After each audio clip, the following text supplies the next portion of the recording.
Hey there, good morning, and welcome to Breakfast with Bridgett, streaming live on News 6 Plus and clickorlando.com and the News 6 YouTube channel. It's 7:30 on Election Day. This is what we call Super Tuesday, and polls opened about 30 minutes ago all across Central Florida.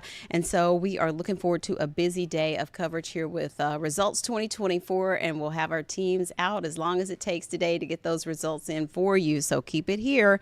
And we want to get you started with the weather first and foremost, because Chief Meteorologist Candace Campos is tracking Tropical Storm Rafael, as well as your forecast as you head out today to the polls and everything else you have to do. So let's go ahead and check in with her. And Candace, you said that it's a pretty good forecast. Might need a little bit of rain gear, maybe keep the umbrella handy for a few sprinkles. Right.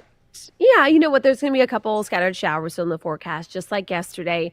You'll have times that the rain comes in a little more moderate, maybe a little heavier, and then others are just kind of more light scattered showers. So they're going to be really hit or miss, in and out pretty quickly. They shouldn't last too long, but if you're going to be standing outside waiting to vote, you're going to end up getting lucky and getting a scattered shower or two when you're in line. You know what I used yesterday? I got caught. I had the windshield, like the sun visor thing. Oh, the sunshade.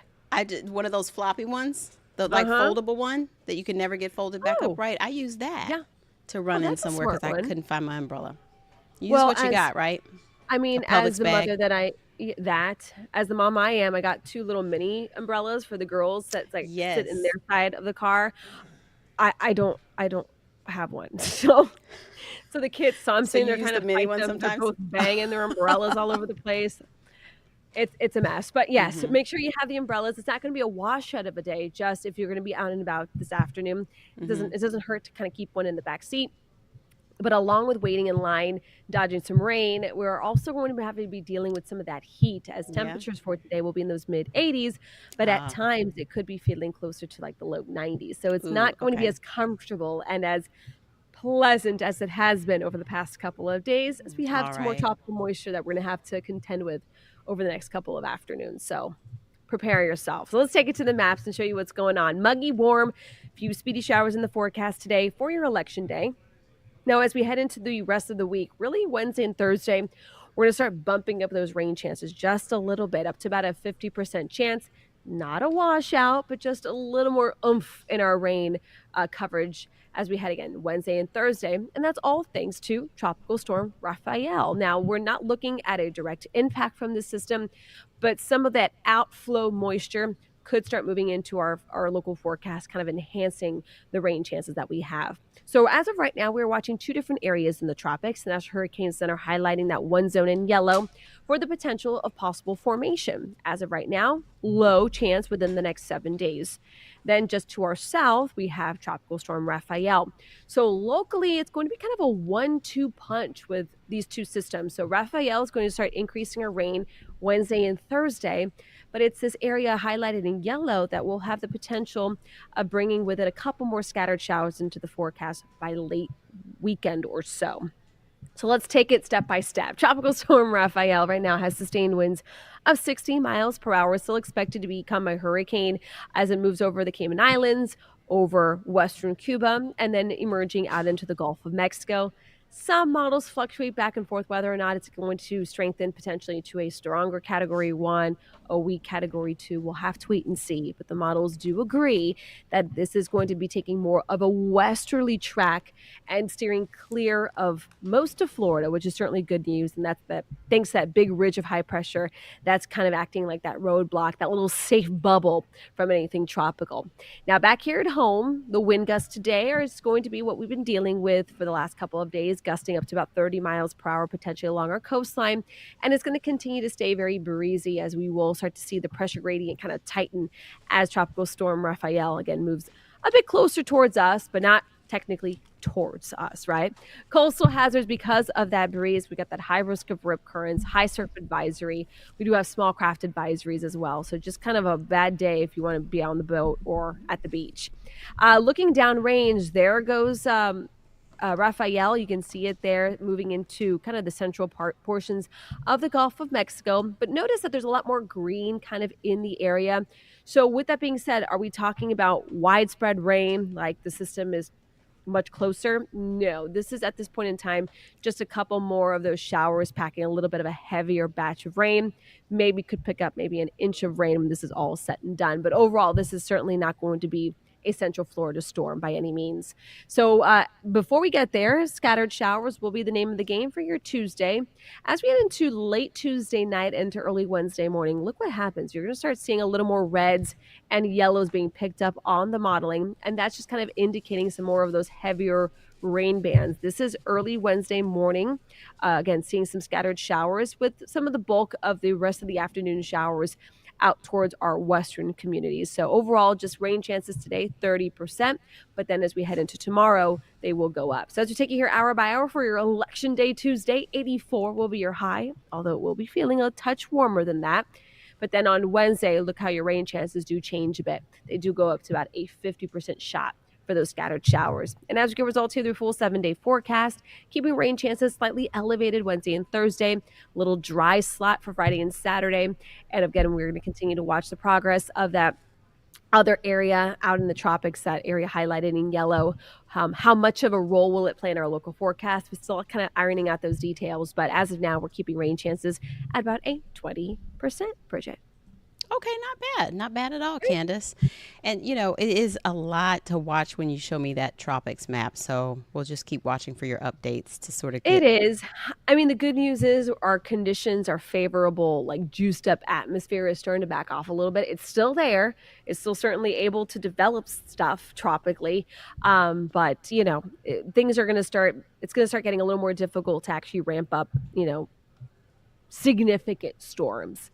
But even with that, we don't want to, believe me, I am the first person here in Central Florida that doesn't want to talk any more tropics. I'd like to just turn around and start talking about that cold front, which, by the way, Bridgett, I know, all right, everyone listen, our next possible cold front could be coming in, not this week, but at the end of next week.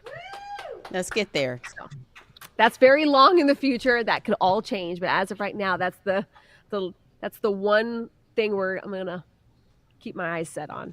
Well, we'll take our time, but we hope it hurries up. So yeah, agreed.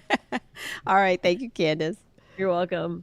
All right. And so with the traffic too, Trooper Steve, a little under the weather, but our Crystal Moyer is right there helping us out. Good morning, Crystal. Oh, are you on mute? Oh, she's turning you up. Am I? Can you hear me? She's turned you up. Turn You're me good. up, Kathleen. She's got you turned up. Anyways, I just want to remind everybody, it is election day. So just have a little bit more patience on the roadway as you're passing some of these polling places. You may see sometimes, especially during the lunchtime and in the mornings, where you'll see a lot of people traveling through the area. Not just those getting out to vote, but you do have some of those campaigning for those who they want to vote for, and they're hoping that you vote for on the side of the shoulders, road. So, yeah. yes, just be careful. Use extra caution. Honestly, they're so nice today, so I love to just honk at everyone. They'll wave at you. You know what? They're always in such a good mood. Yes. And they've been out there all day. So just give them a little honk. It doesn't matter whether you support or not. It just, just to get everybody's spirits up on and election your poll day. workers So let's get too. on over to traffic. Yeah. Yes, of course. They are working extremely hard so that we all have the opportunity to vote and do our American duty here. So heading over to traffic, we are dealing with a couple of crashes here. The first one is over near Belle Isle in Orange County along State Road 528 westbound, just after Conway Road. At least one lane is blocked there, but the good news is no major delays. So obviously, if you're traveling throughout that area, you see that road closure, just move over for those troopers working that crash so they can get this cleared safely and quickly. Over towards Daytona Beach, if you're traveling along I-95 southbound in Volusia County, as you are heading towards that entrance ramp on the State Road 400, you're going to see a crash off to the side there. Some flashing lights. Again, no delays to report, plenty of space to move around along I-95. It's a different story over in the Sanford Lake Mary area. We are seeing some delays building along I-4 heading westbound, and this is going to be between 417 all the way down past Lake Mary Boulevard, moving at 20 miles per hour in some spots. So obviously we're seeing things start to pick up as you're heading towards the downtown area. Once you get downtown, you're looking pretty good. No major delays to report along the Maitland area, the Metro downtown Orlando area. Here are your drive times. If you're traveling westbound, this is where you're going to see some of that traffic near Sanford and Lake Mary between 417 and State Road 50, about 28 minutes. That is a red light ride. And then if you're traveling from Osceola Parkway, we're also seeing delays down near Kissimmee heading eastbound. If you're traveling from Osceola Parkway to State Road 50 along I-4, 30 minutes. So allow plenty of extra time this morning, folks, as you're getting up and heading out the door. We're going to give this a moment to update here, but this is a DOT camera I-4 and Anderson Street that is frozen, not live right now. Sometimes it just takes a minute to wake up and show us what's really going on out there along I-4. So we'll just go ahead and skip that. If you're traveling along I-95 down towards Ormond Beach, Daytona Beach, Flagler County, Volusia County, other than that crash that I told you about near State Road 400 and I-95, you're looking pretty good.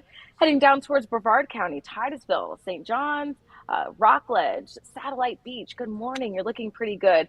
And then 528, the beach line, I've been keeping an eye on this east and westbound. No delays to report. It's a 34-minute ride along 528 between I-95 and I-4. Allow 36 minutes in the opposite direction between I-4 and I-95. Let's take one last look at the DOT camera, see if this one will give us a look at the beach line in Innovation Way. Again, it's just taking a minute to wake up there, but we'll just go ahead and skip that for the morning. Other than that, you're looking pretty good along Marion County, Sumter County, I-75 heading towards Ocala. You're looking pretty good. I haven't seen any crashes up and down I-75 and the Turnpike all morning long, which is some good news there, Bridgett. Yeah, not too bad so far. Not too bad, which is some good news because Steve is off today. So it's always nice when everybody behaves when he's gone. I know. Hope he feels better soon. And, speaking of which, you had that special piece this morning about the headaches. And I think what was the top tip for what to take or what to do? It was ibuprofen. Was that right? Well, Bridget, it just depends on whether you want to take over-the-counter medication or if you want to go the natural way. There are so many options to help relieve some of that headache pain. So I do have that story on clickorlando.com/insider. There are some doctors that say if you want to take over-the-counter medications, ibuprofen has proven to be more effective than acetaminophen. However, if you are pregnant, if you have certain health issues, your doctor is going to advise against that. So just keep that in mind when you're looking for something over the counter to relieve some of that pain. But of course, it is election day, so some people might have those headaches and migraines today, that's for sure. And then I think they mentioned, like a warm bath and those compresses and everything at the end of a day. That's always a good idea. So sounds good to me. Oh, for sure. All right. We'll check that out too. Thanks, Crystal. Take care. Take care. All right, speaking of Election Day, our Mark Lehman is out there. He's been out there since before polls opened this morning. He's on the road right now to a new location. So right now we'll take a look at his preview that we had this morning on what you need to know if you're headed out today to vote if you didn't get a chance to early vote. The wait for Election Day is finally over. This morning, polls will be opening across the country, and it comes after voters in Orange County saw long lines for several days during early voting. What that tells me is that Orange County voters are taking this serious, and they want their voice to be heard in this important election. Supervisor of Elections Glenn Gilzine says more than half of Orange County voters have already cast their ballots through early or mail-in voting. That's the case for every other Central Florida county and could mean shorter wait times today. And this is actually a good thing, because it's showing you that Orange County is taking it serious and taking advantage of early voting. If you're planning to vote today, there are some things to keep in mind. You'll need to go to your designated polling place and have an ID ready. If you still have a mail-in ballot, that should now be dropped off in person at the Supervisor of Elections office, or you can bring that ballot to your polling place, and that would be exchanged for a standard ballot. All right, and our Mark Lehman is here now. Good morning, Mark. Where are you headed? Hey, good morning. Yeah, we're heading out to UCF, where there's a precinct there that has run into some issues in the past when it comes to people casting their ballots on Election Day. And that's simply just because you have a lot of students that go to UCF. They might not necessarily be registered to vote at that location. So oftentimes we see people, students that are trying to vote there, they may still be registered back at home. And so they might run into some issues today, but that's why it's important to make sure that where you're registered, that's the precinct that you have to go and cast your ballot today. Right. And so I noticed that you mentioned the early voting. If you still have one of those ballots, that was really some good information to keep in mind as well. You talked about at the end of the story. Yeah, if you have a vote by mail ballot and if you didn't get a chance to put it in the mail, it's now definitely too late to do that. If you've already filled it out, they suggest that you take it in person to your supervisor of elections office. You can drop it off right there. Or if it's more convenient for you, you could go to your precinct, your designated polling location, take that ballot with you, and basically just exchange it for a regular ballot. And then you would just fill out that ballot right there, turn it in, and then you'd be able to cast your vote.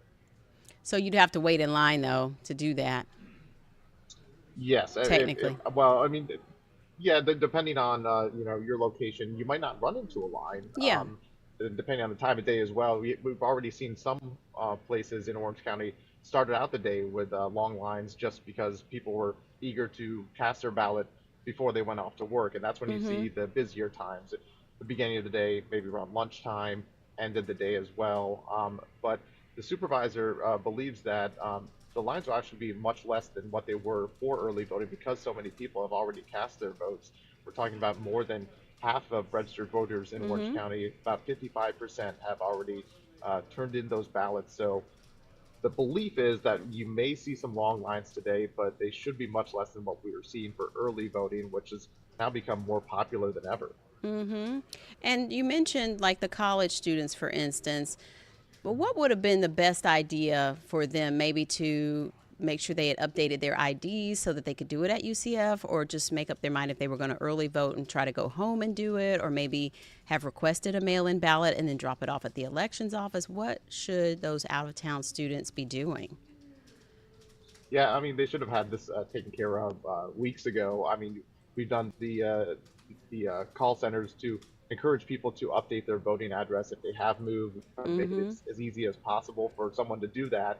But if you just forgot, then early voting probably would have been your best option because then you could have gone to any number of the 22 locations that are in Orange County and cast your ballot at any of those locations for early voting. But since that came to an end on Sunday, now you're just left with voting at your designated polling location, and it might not be convenient if you haven't changed your address and updated it with the supervisor of elections office. So, I mean, Right, it could be just a matter of going to a different place in the county, but if you're right, from another county or right. somewhere else in the state, then that could be very inconvenient for someone trying to cast their ballot today. And that's why we stress it's so important to make sure that that registration is updated because no voter wants to run into a situation like this where they're not able to cast their ballot Right. because their registration isn't updated.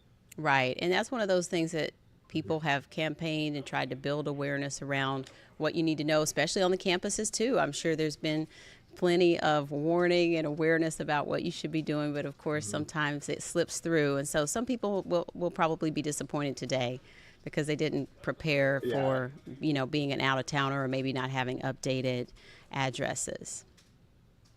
yeah, that's why it takes the effort of every voter to make sure that their registration is updated so they can cast their ballot and don't run into any issues and make sure you know exactly where your polling location is.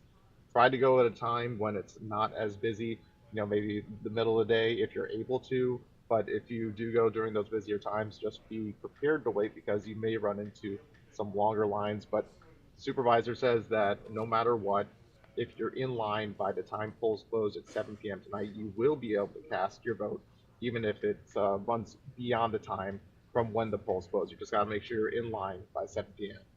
Okay, good deal. And so UCF, and then do you have a few other places you have to stop by, or got to see how that's looking I first think and then go from there?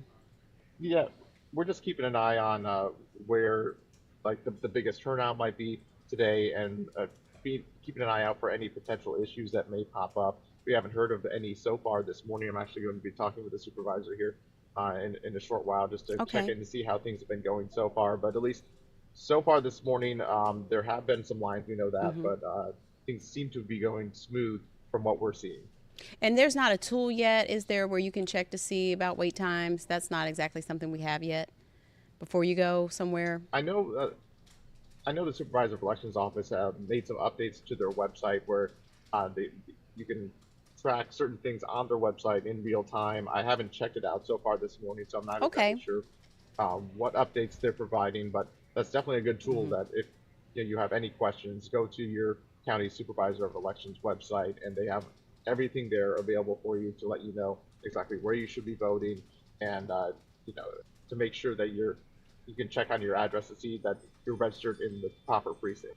Right, right. All right, great deal, Mark. We'll be watching for all your updates. Hopefully, we'll have some, more definitive numbers and things this time tomorrow. Fingers crossed. So we'll see you then. We'll see you at noon. Oh yeah. All right. All right. Thanks, Mark.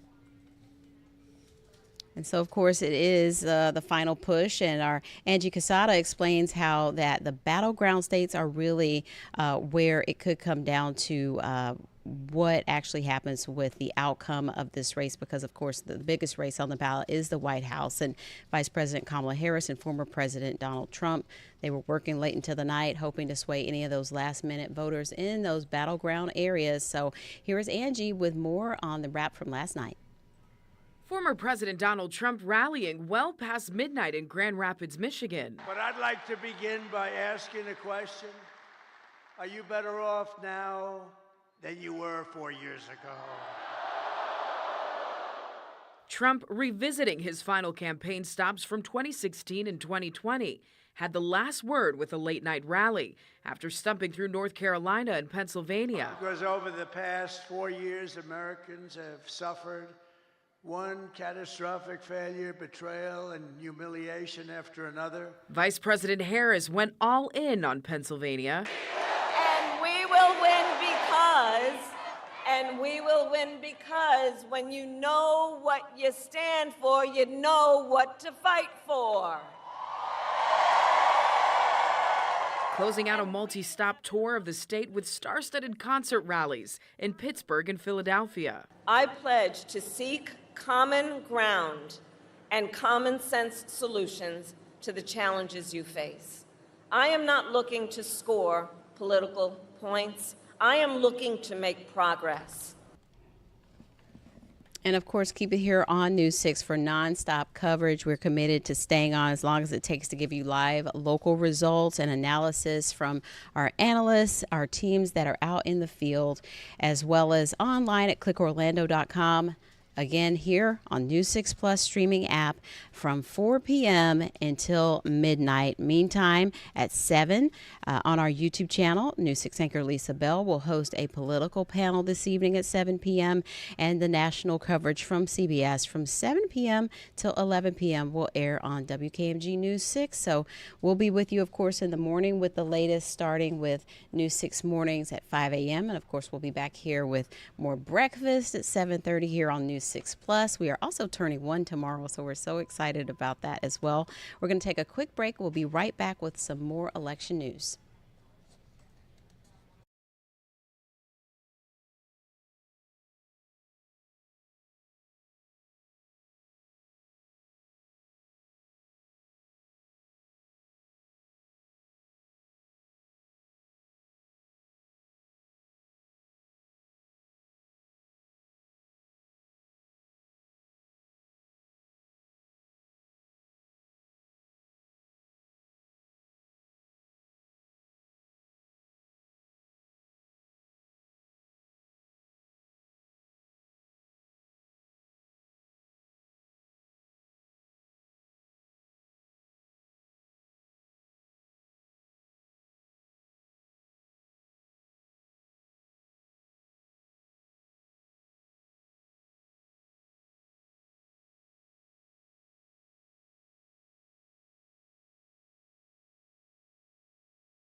All right, of course, continuing our results 2024 news and election day coverage, AARP wants to warn people to beware of election schemes. And these are things that are coming up at the last minute. Our News 6 investigator, Lewis Bolden, has more on what you need to look for in today's Schemes and Ripoffs report.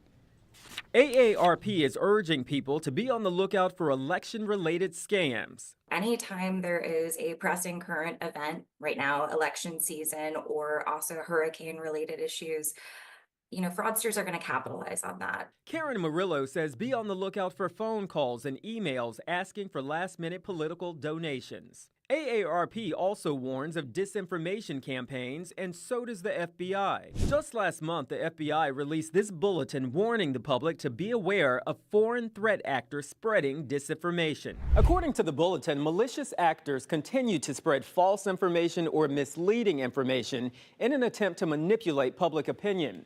They advise to be cautious of social media posts, emails, phone calls, or texts that make suspicious claims about the elections process or its security. When I sat down with 5 local supervisors of elections, they were also concerned about disinformation. What is the biggest piece of disinformation that you would like to correct? That your ballot's not counted. Speaking to vote-by-mail voters, it's the only method of voting that you can actually track. And here's how you track it. Go to your local supervisor of elections website and sign up for ballot tracks. It takes seconds. Remember, don't fall for the scheme and don't get ripped off. But if you do, email me at lbolden@wkmg.com. Getting results, I'm Louis Bolden, News 6. All right, good information there. We want to remind you about a couple of things coming up soon. It is the peak of flu season upon us, and you know what that means. Flu shots, if you need one, want one, we have 3 events starting on November 11th across the area, teaming up with CentraCare to get you those free flu shots, and that's Monday, November 11th over on West 1st Street in Sanford, on November 13th on University Boulevard in Orlando, and on November 14th on East Highway 50 in Claremont. We hope that you'll come out and join us. We have all the details for you at clickorlando.com. Also want to give you an opportunity to really bless someone for Thanksgiving. And Black Men Sundays Turkey Drive is back this year. Photojournalist Corey Murray and his podcast Black Men Sundays trying to raise enough to feed 50 families for the Boys and Girls Clubs of Central Florida. They had great success with support from the community last year, helping those families from the Boys and Girls Clubs. So if you'd like to make a donation to help feed families this Thanksgiving who are in need, you can scan that QR code, or you can email Corey at Corey, CORIE, at blackmensundays.com. Donations can come in through November 20th. Looking forward to another big number of families that you can help this Thanksgiving. So that's going to do it for us. We'll be back here at noon with more news and weather for you, and we'll be back with more breakfast at 7:30 tomorrow and all of your continuing coverage of Results 2024. So have a great day out there. Be safe.